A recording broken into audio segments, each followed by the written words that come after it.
Hello and welcome to the Convo Lab. I am your enthusiastic hostess with the mostest, Kayren Cathcart. And today, Convo Lab audience, do we have a treat in store? Our guest this afternoon is none other than Rita Garnto with Simple Self Care by Rita. Welcome to the Convo Lab, Rita. How are you? I'm good. I just shared with you that I just finished up a 90-minute massage. I got the massage, so it's been a while. It's been many weeks. So I'm feeling good. I'm like stress free and feeling loose, and I'm ready for this. I'm excited. Wonderful. Well, Rita, before we talk about me trying not to be jealous of you just having had a 90-minute massage, why don't you tell us a little bit about what brought you into the space of simple self care? Because self care has become my jam, especially over the past few years in search of it for myself, putting more self care into my life intentionally and deliberately. So I know you have a medical background. So tell us about you, Rita. Oh my gosh. So first of all, what I do now is my focus is really on teaching busy women and men, moms, dads, kids, entrepreneurs, just about everybody and anybody, how to go from feeling crappy to happy with simple self-care. So, stress overload is a beast. And so that's really what I do now is I do workshops and I speak, and I have found a method because I have a confession to make. I do not deal well with stress. I never have. And so I really have to practice what I preach, and I walk the walk. And so what better way than to share something is when if you've lived it and it works. So my background, oh my gosh. So I was a respiratory therapist for 20 years. So what that means, I worked in intensive care units alongside the doctors and the nurses, and I put patients on breathing machines and made all the adjustments on breathing machines and helped all the different intensive care units. And actually, for several years, I had the honor of being on the trauma flight team at Carolina's Medical Center, Med Center Air, which was amazing. But that's when I really started to figure out, oh my gosh, like I'm really stressed. So I developed my first stress management lecture way back then in the late 1990s. Trying not to date myself. Um, and so I gave a lot of information back then. I have to say I wasn't a very good speaker. I gave so much information. I'm sure people didn't know what to, but now it's very, I keep it very simple. So after my 20 years in respiratory therapy, I decided to become a massage therapist. So why not? I was tired of the death and dying, and I really wanted to help people before they got sick, before they ended up in the hospital. So I became a massage therapist. And at the time, I had a really good friend who was a massage therapist, and I saw these beautiful things, healing things that she was doing and helping people. And I was one of her clients too. And so I was a massage therapist for about 17 years. So I left that just a few years ago, and now I just teach self-care. And it's especially, it seems to be it's the right time now, especially with the COVID, the getting hopefully towards the end of the pandemic, and we've got a war going on, and we've got all this unrest and all these horrific things that are happening in our world that we have no control over, and yet we are stressing about them. So really what I help as I give you simple tips, tricks, and tools to help you sort of take some of that control back and help you become more resilient and more resistant to stress. And one of the workshops I teach is building up your stress armor. So Kayren, was that everything? I think Rita, wait a minute. So you were a respiratory therapist for 20 years yes, and then you ma'am. did massage therapy for 17. Was there any overlap during that time or Yeah, I was that a started when I complete was career 9 in pivot? respiratory. I'm just kidding. Yeah, there was actually. There was a several year transition period of, okay, what am I going to do now? And then going to school for massage therapy and becoming licensed and setting up a practice, and then still working full time as a respiratory therapist. So, and then towards, well, then I got married in 2003. And then 6 years later, we adopted two beautiful little girls, which, that wasn't stressful at all. And and I've written a book, I've written Simple Self-Care Saved Me, and sort of have come up with the whole concept of simple self-care because I don't know, why do we make it so complicated? Well, Rita, let me go back because there are a lot of women, and that is my experience as a mom and a wife, who don't know how to handle with grace and patience and decorum all of the transitions and stressors that come along with those roles. So tell us, how did you handle it? And maybe it was a little different in the earlier days when you first got married and when you first adopted the little girls to where you are now. How does that self-care look different? Because we're going to pull some of those tips out of you in our talk today. Hopefully you will be willing to share a few with Oh my us. God. Absolutely.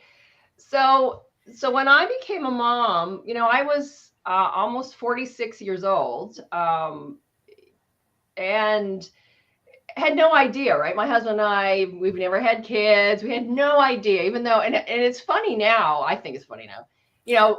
Parents will say, "Oh my gosh, like you have no idea what it's like to have children," and you're like, "Oh no, I've hung around you and your family, and I babysat." No, I don't Not care the how same. many. No, you don't know.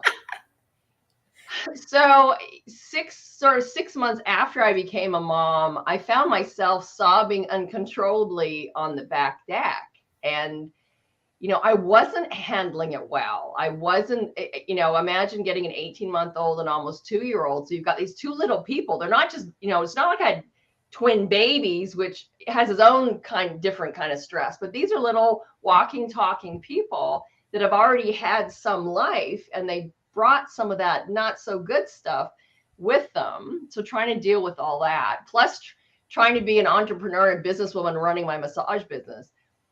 So I did not do well at all. I think I remember that day. It was in July, and you could just feel, like you just feel like the world's closing in on you, and that's all I could do was cry, right? So I called my husband, and I went to the doctor that day, and yes, he did give me a prescription. I firmly believe that medications can be warranted as a bridge for those difficult times, I and agree. are only part of the puzzle, though. They're only one piece.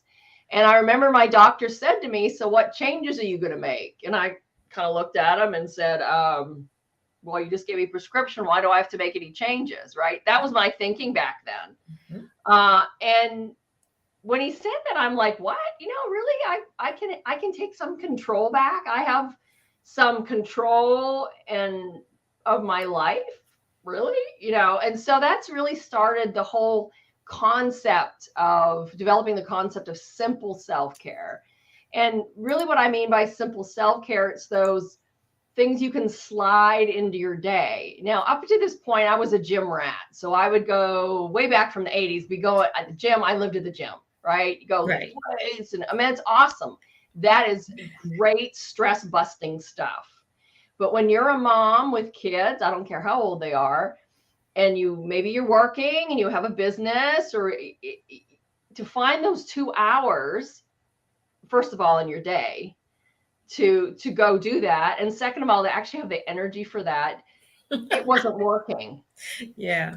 Right. Especially now, I'm, in my late 50s, and I'm like, where did that energy go?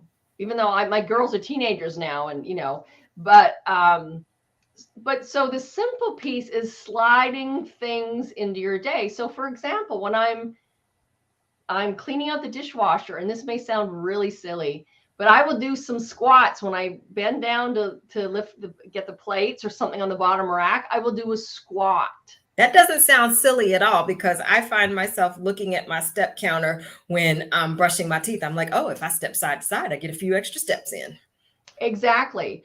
Or standing on one leg while you brush your teeth. Now you think, okay, well that's not. Now I have knee and back problems. So I have a lot of orthopedic issues that have, anyways, come along with my gene pool. So that's a good stabilizer. And as we get older, what's the big thing we worry about is falling. So if you actually stand on one foot while you brush your teeth, you're strengthening your leg muscles and your hips, and it's called, increasing your stabilization. Mm-hmm. So there's these little tiny things that you can do.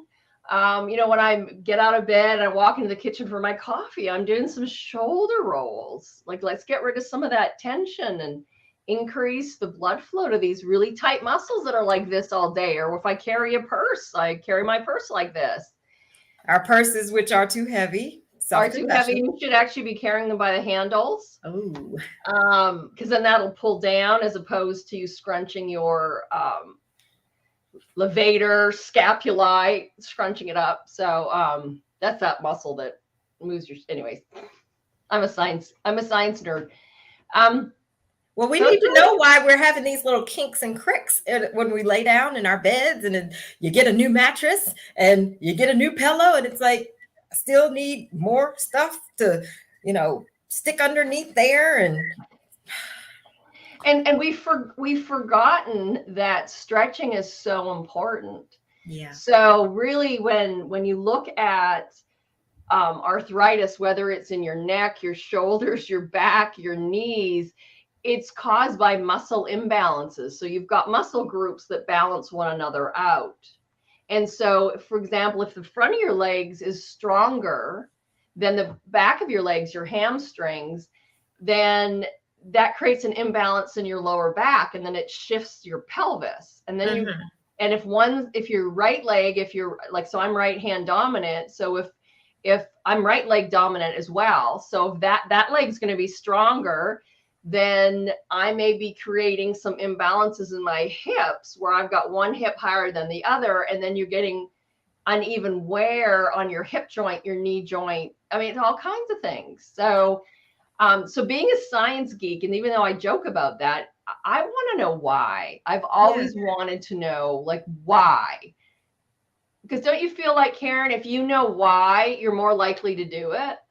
I do. And what I'm hearing you say is that we need to be intentional about slipping these simple but meaningful and impactful self-care items into our day.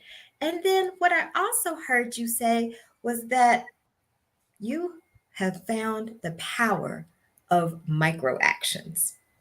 Yeah. Sometimes we're like, okay, I had to come to Jesus. I've joined the gym. I'm going to finally do it. Or I have an accountability partner and we're going to meet 3 times a week to go walking or whatever. And it might just be too big of a bite at one time. And for me, I have personally found that all it takes is one unexpected thing in life, a life event, a moment, a phone call, emergency, or somebody else's emergency. Well, you hit the snooze button 2 extra times, there it's thrown off your day already, right? Okay, Rita, you didn't have to come and step on my toes. Yes, yes, that is so real. Hitting that snooze button so that when I was going to go walk while it was cool, now the sun is blazing. Right. And then we talk ourselves out of it, because now it's like, oh my gosh, I didn't meet my expectations, so I guess I can't do it. Really? Like, and I fight with this all the time. I don't ever want people to think, oh yeah, she has it really easy. No, I don't. I'm getting up at 6:30 and I'm going to walk to the gym. It's a mile away. I'm going to go work out. And that was my plan yesterday. Well, you know what? I got up at 7 and I still did go to the gym. It was a little later, but I was so tempted to talk myself out of it. It's just do it and keep it simple.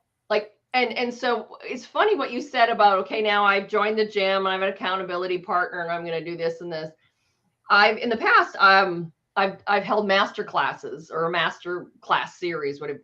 And it's a 6-week intensive where every week we're meeting and we're talking about different aspects of stress and why it does this and different coping mechanisms and simple tips, tricks, and tools.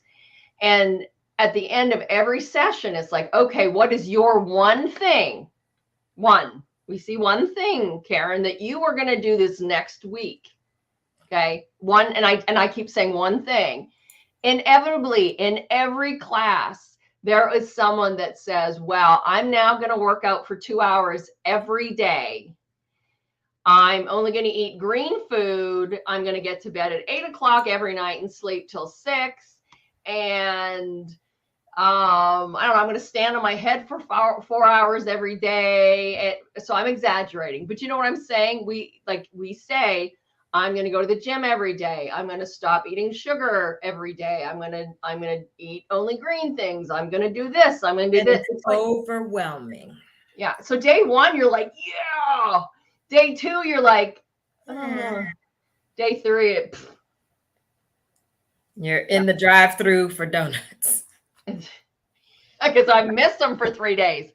So it's pick one thing. So now, and it's funny. I used to live for the gym, and I know it's good for my brain. It's good for my body. As you know, we get older, we lose muscle mass. So really, the weightlifting or using our body weight to train is really important.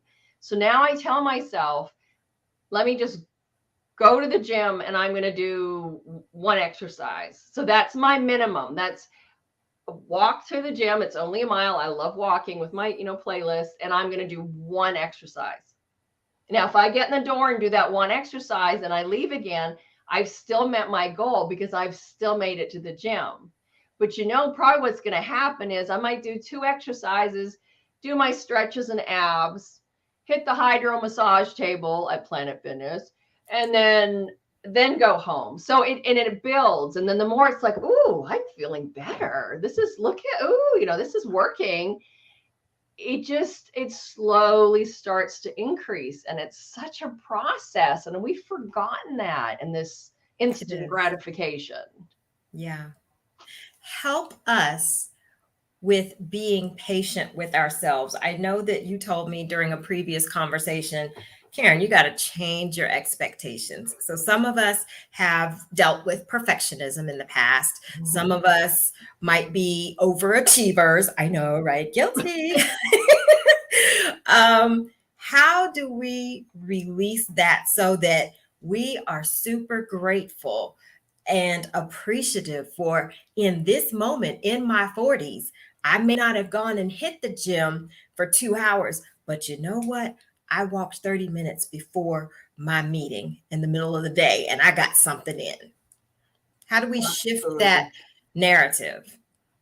So it really, again, it's not overnight. So would you, just think about this for a minute. So the way we talk to ourselves, like the way I talk to myself, I would never talk to a friend because I wouldn't have any friends. So start listening to what you are saying to yourself. How am I talking to Rita? I knocked over some coffee on the floor. Oh, you're so stupid. Or it's just like, oh my gosh, wasn't paying attention, ha, ha, ha, and clean it up, right? So there's a difference. So becoming aware of what we are saying to ourselves, a message we are giving ourselves. Then there's things you can do, I am statements. Like if you are not patient, you can make an I am statement, I am patient. Affirmation. I love it. Affirmation. So you can say, I am patient 100 times. And if you need to roll your eyes 100 times because you're thinking, no, I'm not, you keep saying it over. I am not a paper hoarder. No, we don't put knots. I am able to release papers when they no longer serve me. There you go. Woo, that was challenging. I am able to toss papers out that I no longer need. So mantras are just one way of a very short, should be a short phrase that you repeat over and over again. And saying it out loud, you can hear it and you're also saying it. And eventually your brain will start believing it. And there are any number of books out there on that. Like I started using affirmations way back in my 20s when I realized that I didn't love myself. That was like an epiphany, like, wow, I really don't.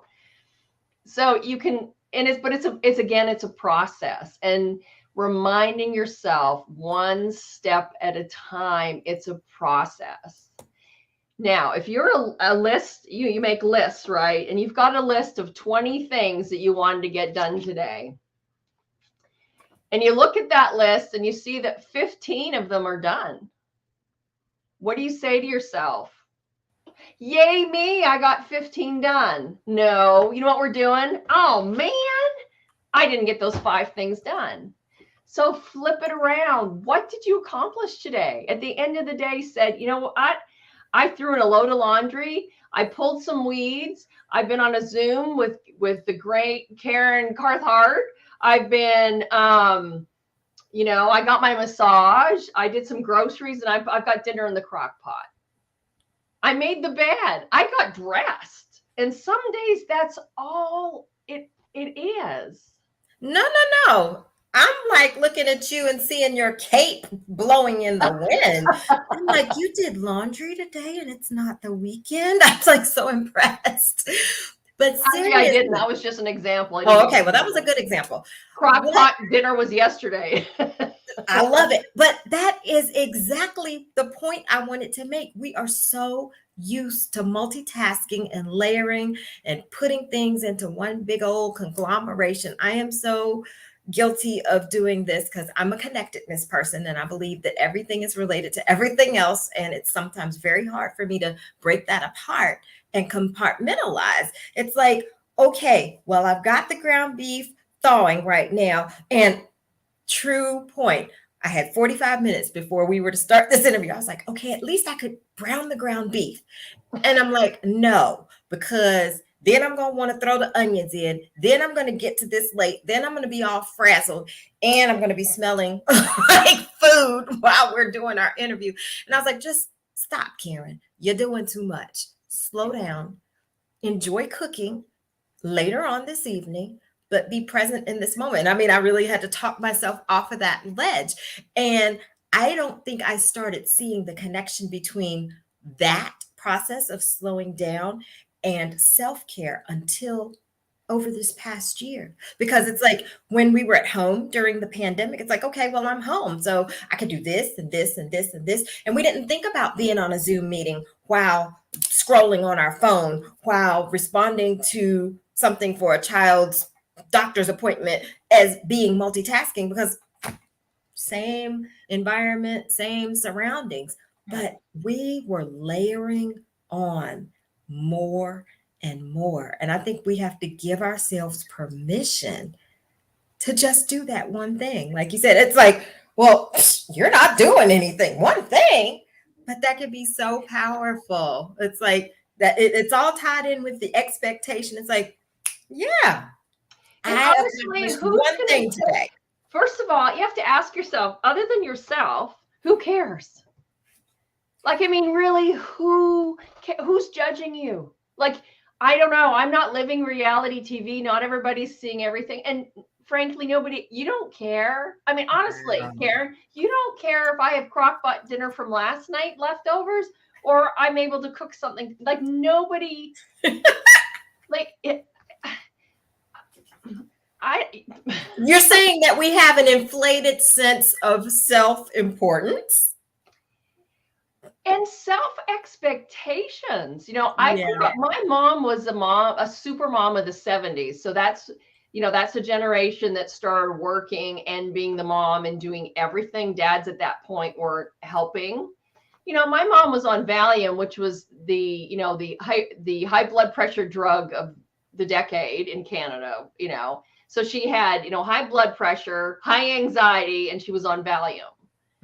And, she passed away 12 years ago at the ripe old age of 75, which I don't think is the ripe old age. And, I blame stress a lot. I blame stress a lot for that, because she was anxious and she had these really high expectations. And people, what I teach in my classes as well is is there's a big price that we pay for being stressed. Mm. And that big price is with our health. Because every time we are stressed or have a stress response or get stressed out, there's a whole bunch of stuff that's happening here and in our bodies that is affecting our health, that it's adding up little by little by little till finally, oh my gosh, you've got high blood pressure. Oh my gosh, you're pre-diabetic. Oh my gosh, you have irritable bowel syndrome. Oh my gosh, you're not absorbing all the nutrients. You're anxious, you're depressed, you're Can't sleep. You We can't. we pass that off, but if our bodies don't have rest when our eyes are closed, they're not able to replenish and fight off the bad journeys that seem to be proliferating.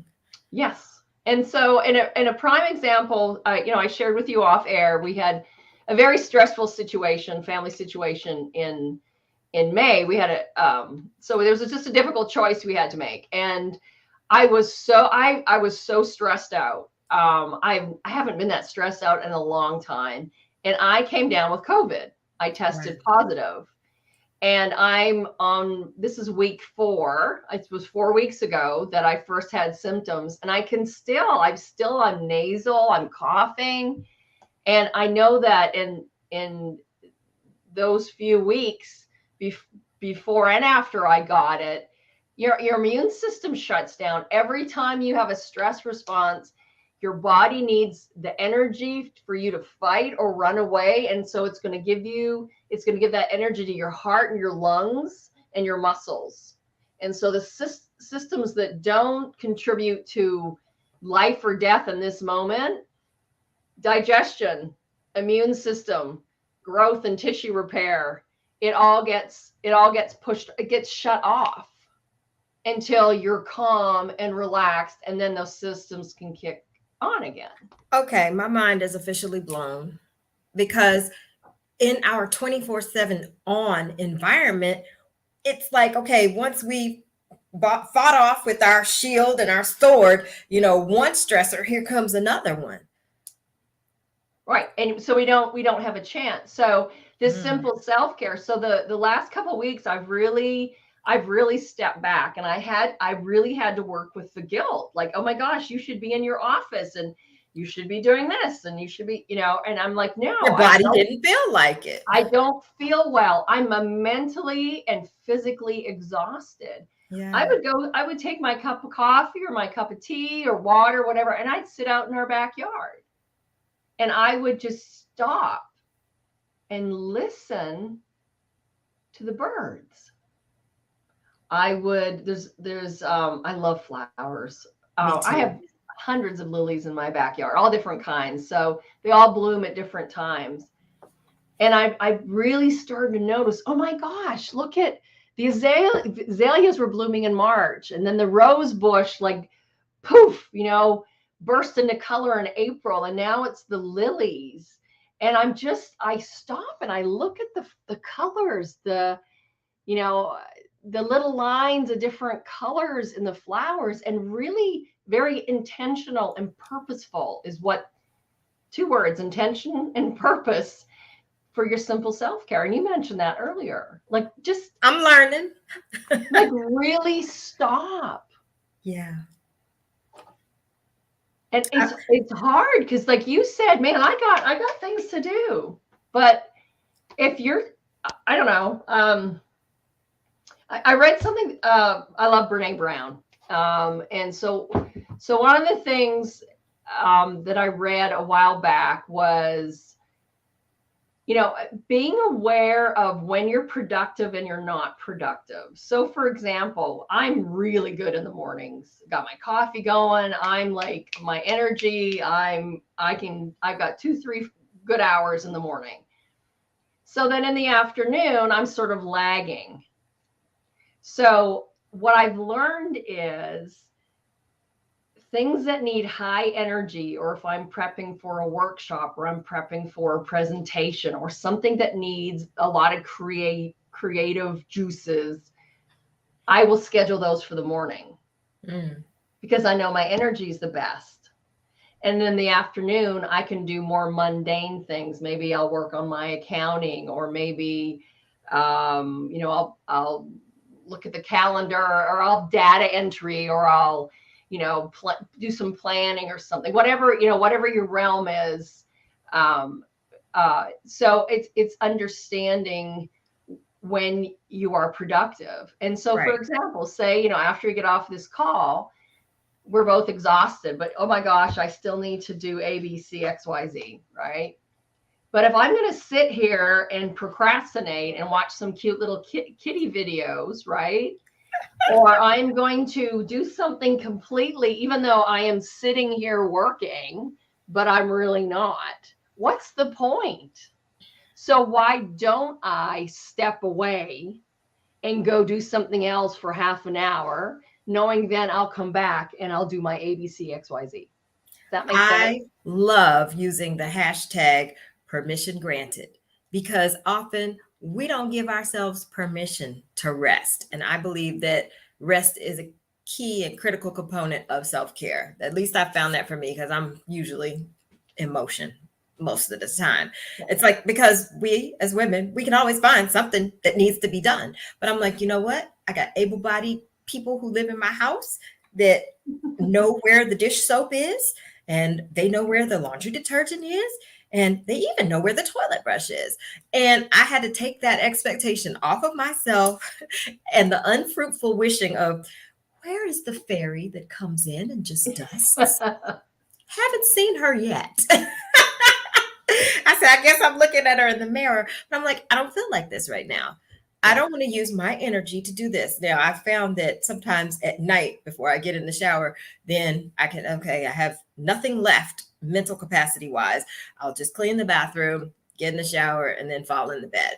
But I am learning about my energy level as well. And I think that that whole awareness and intention piece is helping me to be more mindful and I'm finding more joy. I am with you on that going and sitting out on the porch, listening to the birds, watching them, watching the bumblebees. I mean, I have found so much joy in just the little details of nature. And I'm like, you know what? We got some extra leaves on the trees. I thought that when my husband pruned these back, it was dead. It looked awful, but they're flourishing now. And so that speaks to me. And I'm like, you know what? If I prune back on some of the things that I've allowed to accumulate on my plate, perhaps I too will flourish. Ooh, I like that. Oh my gosh, I like that. But it's true. It's expectations, and I don't know if it's Facebook too. We see everybody's little perfect life and all the wonderful things they're doing, and It's you all know, curated. yeah, snapshots. These little great little snapshots, but we don't see the dust bunnies under the couch. We don't see the dirty dishes in the sink. Who takes pictures of those? I don't know. Yesterday I took, I don't know, on Facebook, I took a picture of my daughter gave me a sign. She said, everybody wants to change the world, but nobody wants to change the toilet paper. Be the Exactly. change. So that was my wisdom for yesterday I was love that it. empty toilet paper roll beside it. It's like, just start with something simple, right? Yes. So And how much joy does that bring when someone else remembers to do something small like that and it doesn't fall on your plate? I mean, it's it's like, awesome. let me tell you, my 19-year-old brought me a, a cup of breakfast smoothie in bed on Friday. And I was like, oh my gosh. I mean, you would have thought I was staying at the Ritz and had room service. I was like, my child just brought me breakfast in bed in my favorite cup with my favorite spoon. I was like, I'm a celebrity. It's all good. That's awesome. Yeah, it is those. It really is. Yeah, it is those little simple things that we do for others, or others do for us, or even smiling at a stranger. Mhm. I make a point wherever when I'm out shopping that I give someone at least someone a compliment, an honest compliment, like, oh, that's a beautiful color top. Oh, I love the way your hair looks, and being just making somebody's day. Like, how hard is that? Especially nowadays. We have to get back to that. We're in trouble. We're really in trouble. Well, I love what you're saying because it's like priming the pump for the giving cycle. Like we can't help but receive joy when we're giving joy, when we're giving love to others. And there is definitely a lack of love in our world. So, what I'm getting out of what you just said is that stop being so self absorbed. Yeah, we all got issues, but guess what? If you look out your window, your neighbor probably is dealing with some stuff too. What can you do? Can you write a little note and drop it in their mailbox? Won't even cost you a stamp to just walk across the street Yeah. or pop that in there. Or, like you say, pay it forward.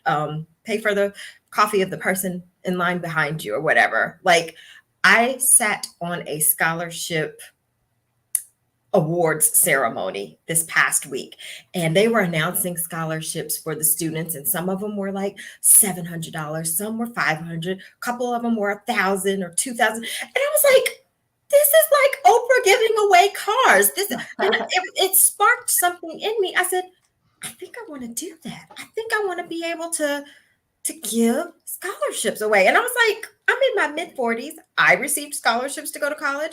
I have two students, one who's in college, one's about to go. But I had never thought about me being that person to enable somebody else at whatever level, whether it Right. was $200. And so I was like, this is an epiphany.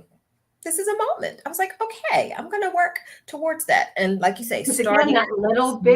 a little bit can make such a huge difference. And Yeah. we forget that in all the, I don't know, the TikTokers that make millions of dollars or the billionaires and millionaires. And it's like, you know what, us little people can still make a difference. And it's, yeah. Well, I would challenge that and say that there are no little people. We might be swimming in a Okay. smaller pond, but I believe that here in our Combo Lab audience, each of us is significant to somebody. And you never know who is watching you. You never know whose life you're being a blessing to, who is like saying, you are the bomb. I cannot believe all the stuff you do. And you're like, I'm just trying to hold my nose above the waterline. But to somebody, you're a rock star. To somebody, you're giving encouragement and the strength to keep getting up every day. And we minimize that. And we've got to stop doing that because that's the miracle. It's not that, oh, I had a $1 million windfall. It's I'm really connected with my neighbor that has been walking past my door for the past year. And we had a good conversation. Yep.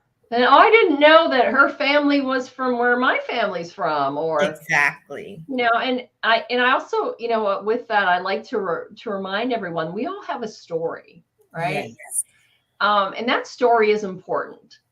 But the feelings we have from those our stories are so similar, or can be similar, that it's really easy to isolate. Oh, when I was sobbing on the deck, oh, I'm so overwhelmed. Everyone else, all the other moms in the world, I know what they're doing. Well, no, I mean, there's going to be some other moms that are sobbing somewhere. So realizing it, I guess my point is it takes a community. We need each other, and to listen to our one another's stories, to exchange information and identify, and realize that, some days, you feel really sad and I feel really sad, or really happy, or maybe I can, pass some joy on to someone. So it just, we can't do this alone. I grew up alone, what I call a lone wolf. I used to think, oh, I can do this all on my own. And now you We can't. always think we're invincible when we're young. And then we realize all the stuff that I was trying to accomplish by myself, it's so much less. Well, it takes less exertion when you have a group or a tribe of supporters. Yeah.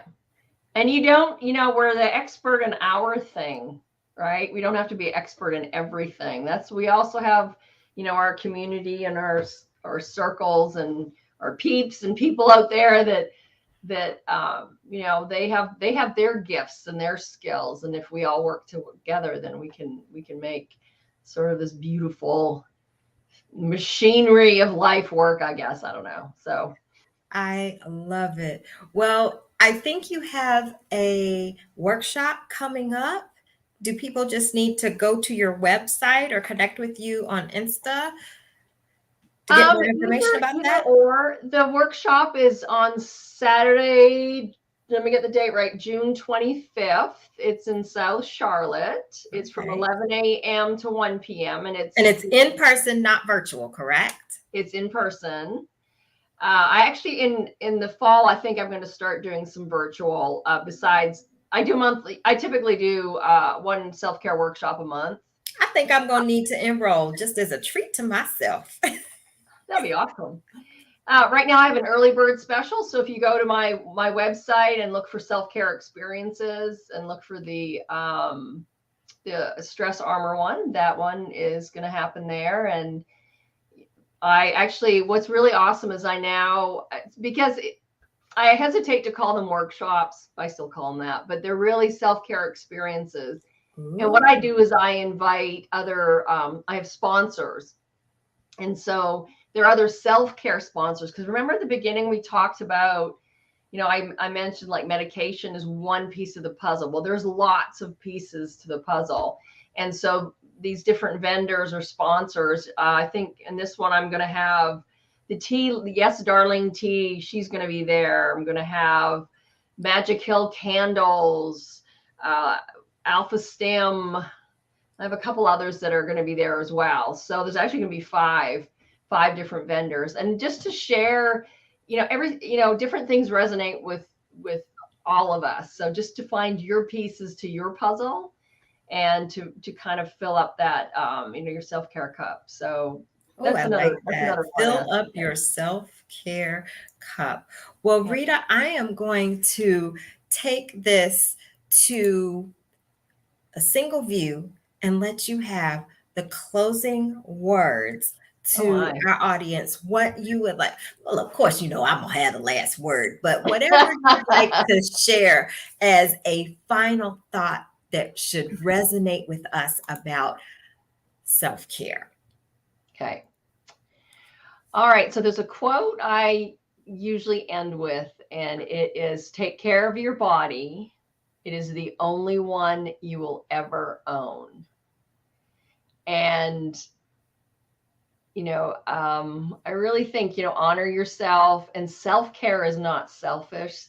Amen. Self-care is necessary. And in order for us to be healthy and continue, and live, to whatever age we live at, but in a healthy, happy way.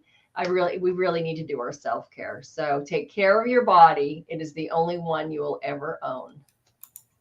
I love that so much. Well, Rita, we have talked about our eating habits, our sleep, our stretching, our muscles, getting things off of our plate, making sure we just take time to be mindful of the environment around us and take time to just be. I know you and I mentioned before we started that our faith is an important part of our process and our journey. So I'm going to ask you to give us a closing prayer, and especially to include in this prayer those who may be experiencing stress and not know what to do. Okay, so you want me to close out? Okay. Dear Lord, I thank you so much for this time together with Kayren, and for us to be able to share wisdom and share our knowledge, things that we've learned. Please let the words that need to be heard by the people that need to hear them, and know that we are not alone, and we do have people for support and to lean on if we need help. So help us understand, help us take care of ourselves, and realize that stress can be reduced and we can live happier and live less stressful. And dear Lord, thank you so much for this time. And in Jesus' name I pray. Amen. Amen. Rita, I thank you so much for being my guest on the Convo Lab and for reminding us that self-care is not selfish and that mental health is a part of our health. So please, If you are feeling alone, if you are feeling isolated, reach out. You would be surprised how many people want to support you, how many people are available and at your disposal who want to give. Sometimes we're just too busy rushing around, but when you throw that white flag up for help and say, look, I really need some attention, I really need some care, you will find that there's somebody waiting to throw you out a life preserver. And I will put myself out there. You can reach out to me. You can connect with me through YouTube or LinkedIn. You can go to my website at KayrenCathcart.com and you can reach out to Rita also at simpleselfcare.net or connect with her on Instagram at Simple Self Care by Rita. We want you to be healthy, well, and full of joy. Thank you for spending this time with us on the Convo Lab. I hope you'll tune in next time. And until then, have a wonderful day full of joy, peace, love, and don't forget to slip in some simple self care. This is Kayren Cathcart signing off for the Convo Lab. Talk to you later. Bye.